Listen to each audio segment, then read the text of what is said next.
Olá pessoal, sejam bem-vindos a mais um vídeo da página O Mundo da Incerteza e hoje continuaremos a nossa série sobre mecânica quântica. Eu vou deixar o link aqui dos outros dois vídeos da série, se ainda não assistiram aconselho que assistam. Revisando um pouco os vídeos anteriores, vimos que uma partícula possui um comportamento dual, onda-partícula, e um sistema quântico pode ser representado por uma função de onda. Não podemos saber com exatidão onde uma partícula se encontra, podemos apenas saber qual a probabilidade de encontrá-la nessa região, e essa probabilidade é dada pela integral do módulo ao quadrado da função de onda, em relação ao espaço. E o módulo ao quadrado da função de onda é denominado de densidade de probabilidade. Podemos calcular a energia de uma partícula ou de um sistema de partículas através da equação de Schrödinger. Vimos também a notação de Dirac, a notação bracket. Um bracket representa um produto interno entre duas funções de onda. Um ket representa um vetor denominado de vetor de estado, que é um vetor com todos os estados de um sistema quântico, e é uma matriz coluna. Enquanto o bra, que seria o conjugado desses estados, é representado por uma matriz linha. Os vetores de estados formam uma estrutura denominada de espaço de Hilbert, um espaço complexo e dotado de produto interno. Pela álgebra de operadores, vimos o significado de um observável. Um operador denominado de autoadjunto, ou seja, o conjugado dele é igual a ele mesmo, quando operando sobre um vetor de estado, gera um valor para uma determinada grandeza física. O estado onde foi realizada essa medida é denominado de autoestado ou autofunção, e o valor retornado é nada mais do que o autovalor desse operador. Sendo assim, podemos reescrever a equação de Schrödinger. O operador hamiltoniano, atuando sobre um vetor de estado, gera um valor para a energia do sistema nesse autoestado. Em outras palavras, o operador hamiltoniano vai operar sobre a função de onda, resultando num valor para a energia do sistema descrito por essa função de onda. E essa função ganha o nome de autofunção ou autoestado. Bem, a mecânica quântica não foi muito bem aceita por muitos físicos. A maioria dos físicos, incluindo Einstein, gostavam da física determinística, onde dado uma posição e um tempo, você acha a velocidade. Einstein achava que a física era como um relógio, com engrenagens complexas e por vezes escondidas, mas muito bem determinadas e posicionadas. Já a mecânica quântica veio para abalar isso, mostrando que existem coisas que não são determinísticas, mostrar que existem coisas aleatórias. Einstein atacou isso usando a sua famosa frase: Deus não joga dados. O problema da medição, ou seja, o fato de que um simples olhar de um observador poderia alterar a natureza aleatoriamente, causava indigestão em Einstein. Foi aí que surge a interpretação de Copenhague, feita por Bohr e por Heisenberg. Enquanto o sistema não for observado, ele funciona como uma onda de probabilidade, e possui todas as probabilidades em superposição. Para explicar isso, Schrödinger criou sua famosa experiência mental, o gato de Schrödinger.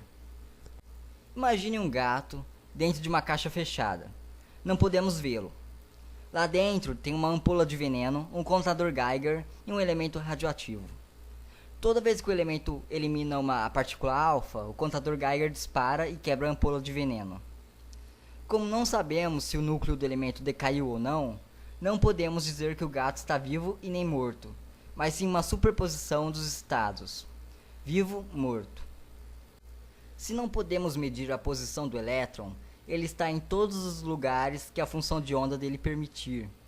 Só podemos saber qual a probabilidade dele estar em uma determinada região. Em oposição à interpretação de Copenhague, temos a interpretação de Everett, que diz que quando, enfim, sabemos se o gato está vivo ou morto, a probabilidade que não se realizou cria um novo universo, iniciando assim as teorias de multiversos.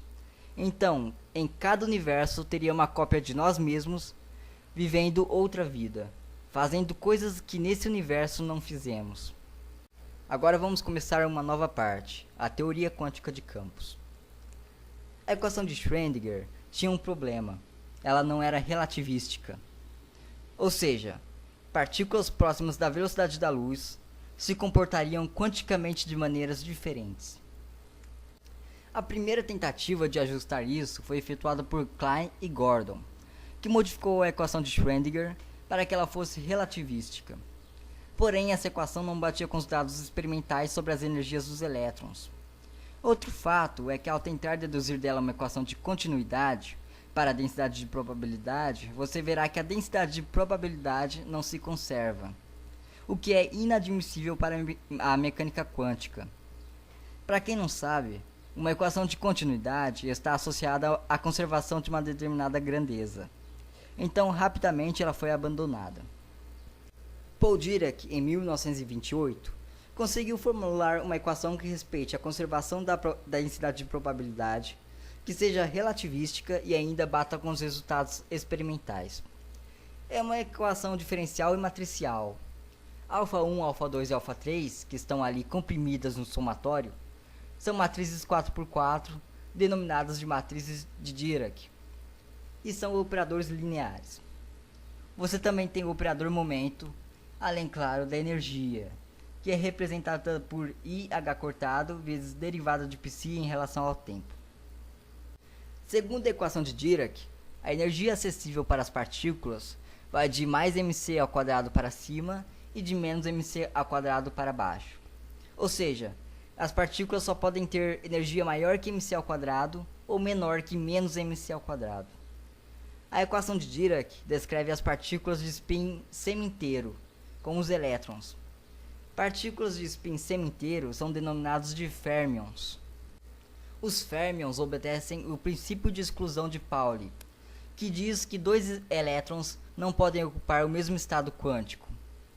É por isso que os elétrons andam em pares. Enquanto um tem spin mais meio, o outro tem spin menos meio. Se adicionássemos um terceiro elétron, esse teria spin mais meio ou menos meio, quebrando o princípio de Pauli. Mas tem um problema. Um sistema físico sempre procura ter o menor nível de energia possível. Só que nesse caso, o menor nível de energia possível é menos infinito. Ou seja, as partículas iriam emitir energia infinitamente, procurando chegar nesse estado. Uma das alternativas de Dirac foi considerar que o vácuo não é o vácuo, que todos os níveis de energia negativos já estão preenchidos e espalhados pelo universo. Isso impede que elétrons percam energia até ficar com energia negativa, ou seja, se torna um modelo estável, porém não impede que um elétron com energia negativa ganhe energia na forma de fótons e suba para a região de energia positiva. Só que ao fazer isso, ele deixa um buraco este que possui carga positiva. Este buraco também é uma partícula de mesma massa que o elétron e mesmo spin que o elétron, só que com carga positiva. Está aí a descoberta da antipartícula. Essa partícula, ou melhor, antipartícula, se chama positron. A equação de Dirac é muito boa para descrever fermions, mas na natureza não existem apenas fermions, existem também os bósons, partículas que possuem spin inteiro.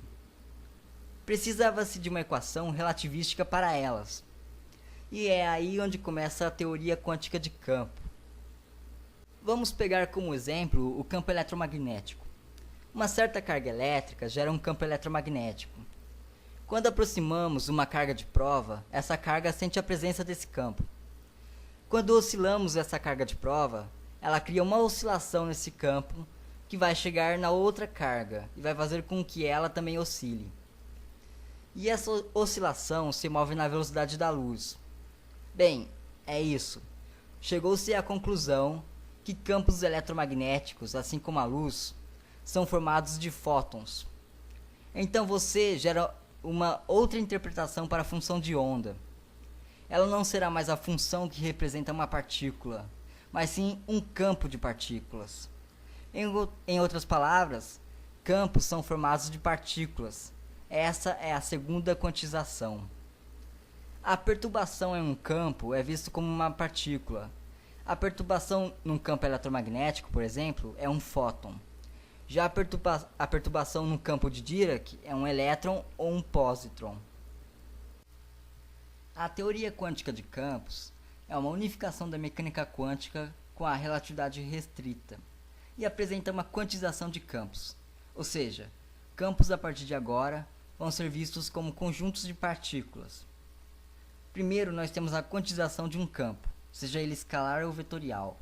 Se a quantização gerar infinitos, temos que partir para um processo denominado de renormalização. A teoria quântica de campos vai gerar o famoso modelo padrão de partículas. Não vou me aprofundar muito em teoria quântica de campos, porque já foram 3 vídeos e se eu me aprofundar mais, vão ser mais 3 vídeos de 20 minutos. Então vou passar só as coisas essenciais da teoria quântica de campos, ok? A quantização canônica é o jeito mais simples de quantizar um campo. Você deve descrever esse campo através de um Hamiltoniano, depois transformar esse Hamiltoniano e as coordenadas dele em operadores, e por fim transformar o Poisson bracket em um comutador. O primeiro campo a ser quantizado foi o eletromagnético, dando origem à eletrodinâmica quântica, ou QCD, que foi conjuntamente fundada por Paul Dirac, Enrico Fermi e Richard Feynman. Bem, não vou entrar muito em detalhes sobre o processo de quantização do campo eletromagnético, porque senão vai ser mais de 2 horas de vídeo e também é bem complicado, como vocês podem ver na imagem. Quantizando o campo eletromagnético, se prova que ele é intermediado por partículas denominadas de fótons, que já conhecemos muito bem. Os fótons são um tipo de partículas denominadas de bósons de Gauge e possuem spin 1. Pouco mais tarde, Feynman descobriu que algumas partículas, quando se colidem, podem mudar de sabor. Sabor em física de partículas é um nome engraçado para tipo. Exemplo, um elétron colide com um positron e libera um fóton. Em seguida, esse fóton se transforma em um quark e um antiquark. Então houve uma mudança de sabor, houve a transformação de uma partícula em outra, e deveria haver uma força por trás disso. Foi aí que surgiu a ideia da força nuclear fraca. A força nuclear fraca também é responsável pelo decaimento radioativo. A força nuclear fraca já nasce como uma teoria quântica de campo, e é intermediada pelos bósons W+, W- e Z nulo. Mas, e o núcleo atômico? Prótons repelem prótons através do eletromagnetismo, e a força eletromagnética é neutra entre um próton e um nêutron. E a gravidade é desprezível em nível atômico. Então deveria existir uma força que mantenha o núcleo atômico coeso e que seja mais forte do que a eletromagnética a curta distância. Foi aí que surgiu a força nuclear forte. A força nuclear forte age sobre as partículas que possuem carga de cor. Carga de cor é apenas um nome, pois os prótons são muito menores que o comprimento da onda de luz visível.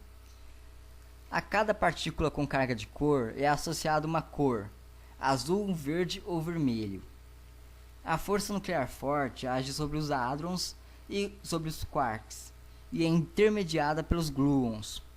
Os gluons também possuem carga de cor e interagem entre si, vivendo muitas vezes em pares. Agora vamos falar de algo interessante. Toda partícula precisa de uma energia mínima para existir.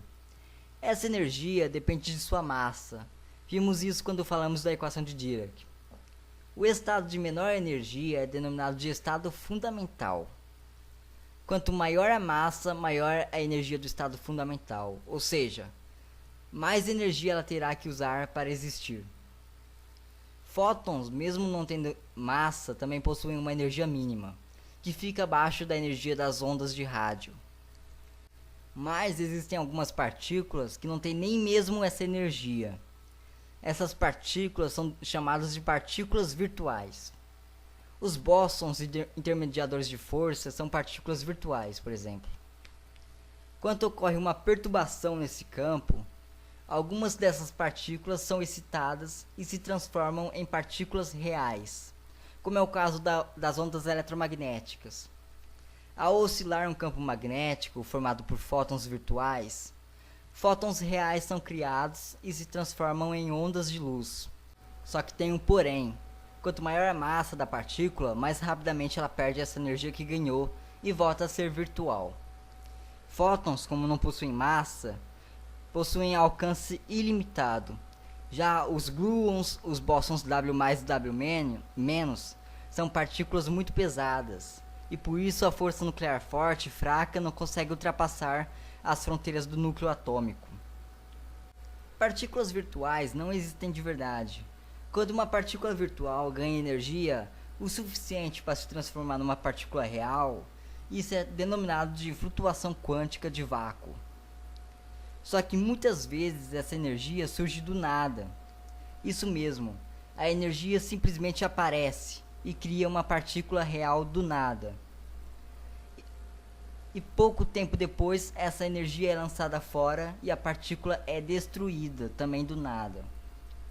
A mecânica quântica permite que partículas surjam do nada, vivam um tempo e depois desapareçam. Mas em alguns casos, ela pode viver tempo suficiente para que cause condições de criar um universo inteiro. Então nosso universo pode ter surgido do nada, através de flutuações quânticas, desde que uma versão com energia negativa tenha sido criada junto. Vemos isso quando falamos da equação de Dirac. Um elétron virtual é excitado do nada e levado a existir, ao mesmo tempo que é criado também do nada um pósitron. Então do nada surgiu um elétron e um pósitron. Então do nada surgiram duas partículas. O processo de criação e destruição de partículas é descrito matematicamente pelos operadores de criação e destruição, atuando sobre o espaço de Fock, que é um subespaço do espaço de Hilbert. Ok, estamos quase chegando no modelo padrão. Agora vamos falar um pouco de simetrias. Quando você transforma um estado quântico em outro sem gasto de energia e sem perda de suas características principais, você tem o que chamamos de simetria. Geralmente as operações de simetria são dadas por operadores unitários. Por exemplo, você tem simetria de carga. Quando você faz uma transformação no estado de um elétron, ele mantém a mesma carga. Quando tentamos quantizar campos, algumas partículas, como os bósons W+, e W-, aparecem sem massa. Só que sabemos que essas partículas possuem massa. A simetria não prediz massa para essas partículas. Essa massa tem que vir de algum lugar.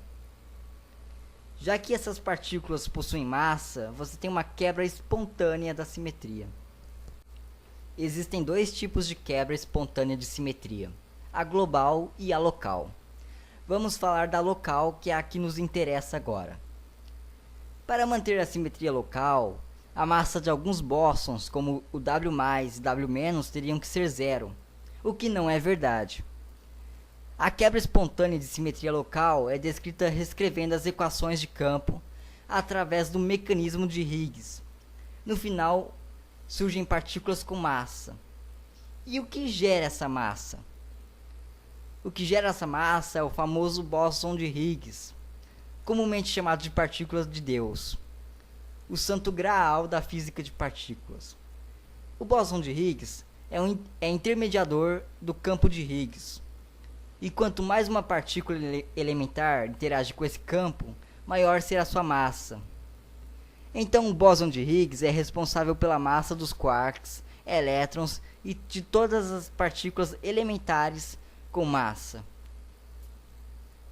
Em 2012, foi enfim descoberto o bóson de Higgs no LHC. Aplicando-se o mecanismo de Higgs para todos os campos de partículas, obtemos enfim o modelo padrão de partículas. SU2 e SU3 são grupos de matrizes. Para quem ainda não conhece a teoria dos grupos, SU3 são conjuntos de matrizes unitárias 3x3 e é utilizada na cromodinâmica quântica para descrever a força nuclear forte. E SU2 é um conjunto de matrizes unitárias 2x2 e é utilizado para descrever o campo eletromagnético. Enfim, vamos ao modelo padrão. O modelo padrão é sustentado matematicamente pela Lagrangiana do modelo padrão, uma imensa equação que leva em conta tudo o que falamos até aqui, desde a invariância relativística até a quebra espontânea de simetria. Nós temos as partículas elementares que são divididas em dois grupos, férmions e bósons. Os férmions são partículas de spin semi-inteiro divididas em quarks e leptons. São 6 sabores de quarks e 6 sabores de leptons. Os bósons são partículas de spin inteiro e que intermediam os campos de força. Depois das partículas elementares, temos os hadrons, que são partículas compostas. Nos hadrons, temos os mesons, que são formados por um par de quark e antiquark, e temos os baryons, que são formados por 3 quarks. Os prótons e os nêutrons são 2 exemplos de baryons. A força eletromagnética possui caráter parecido com a força nuclear fraca e é unificada com ela em um certo nível de energia. Subindo mais a energia, conseguimos unificar a força eletrofraca com a força nuclear forte. Infelizmente, a teoria não está completa. Está faltando a gravidade. A teoria quântica de campo, quando tenta quantizar a gravidade, acaba gerando infinitos que não conseguem sair nem com renormalização. A ideia então é de que exista uma supersimetria que una todos os campos e todas as partículas. Com isso surgiu a gravitação quântica e também a teoria das supercordas. Ambas prevêem a existência de mais dimensões. Com elas, você consegue supor a existência do graviton, que seria o bóson intermediador da gravidade, e também supõe a existência dos táquions, partículas que se movem acima da velocidade da luz e fornecem um tipo de dilatação do espaço-tempo. A coisa mais importante da física hoje é encontrar uma teoria que unifique completamente as forças e as partículas. Esse vídeo ficou um pouquinho longo, como vocês podem ter percebido, e mesmo com esses 3 vídeos ainda faltou muita coisa sobre mecânica quântica. Ainda faltou o efeito de entrelaçamento quântico, faltou se aprofundar um pouquinho mais em teoria quântica de campo e também em física de partícula, além de outras coisas. Mas infelizmente não dá pra fazer 10 vídeos da série, né? Bem pessoal, vou ficando por aqui. Se gostou, não deixe de dar um joinha, se inscreva no nosso canal e também curta a nossa página no Facebook. Bem pessoal, até o próximo vídeo.